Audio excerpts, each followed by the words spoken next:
চলেন আজকে সকাল সকাল একটা দুর্ঘটনা ঘটানো হয়ে গেছে। এই ঘটনা সম্পর্কে আপনাদেরকে বর্ণনা করি। এখানে 4.5 কেজি দুধ ছিল। দুধের মধ্যে মনে করলেন যে কি মশাও বসে নাই, মাছিও বসে নাই।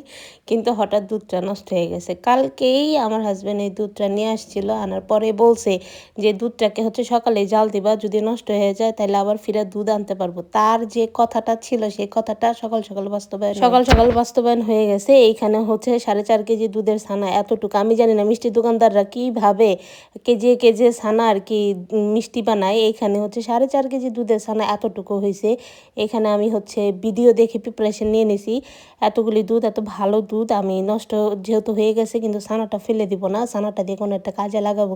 যেহেতু কালকে ঈদের দিন, আজকে চান রাতের সকাল, সো যেভাবে সেই কাজ, সকালের নাস্তা খেয়ে দুধের অবস্থা দেখে আমি তাড়াতাড়ি ছানাটাকে সেকে নিয়ে নিয়েছি, ভালো করে ম্যাশ করে নিয়েছি যাতে করে মিষ্টিটা সুন্দর করে হয়ে যায়।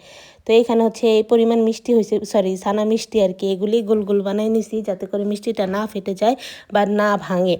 তো আমি চুলার মধ্যে বসাই দিয়েছি, যেহেতু দুপুরে রান্না করতেছি, তার পাশাপাশি এটা মিষ্টি শিরার মধ্যে আমি সুন্দর করে রসগোল্লাগুলো ছেড়ে দিচ্ছি। দেখা যাক সামনে কতটুকু হয়। আশা করি অবশ্যই ভালো হবে, কারণ আমার কোনো কাজই পারফেক্ট হয় না। আমার শাশুড়িকে দিলে হয়তো বা সে অনেক সুন্দর করে পারফেক্ট করে বানাইতে পারতো, কিন্তু আনফর্চুনেটলি মানুষ যেরকম দেখায় এই বড় বড় এক একটা মিষ্টি হয়ে যায় বা রসগোল্লা হয়ে যায়, ছানা মিষ্টি হয়ে যায়, এরকম কিছুই না। ভিডিওতে যত বড় দেখা যাচ্ছে আসলে এত বড় বড় না, খুব ছোট ছোট ছিল মিষ্টিগুলি।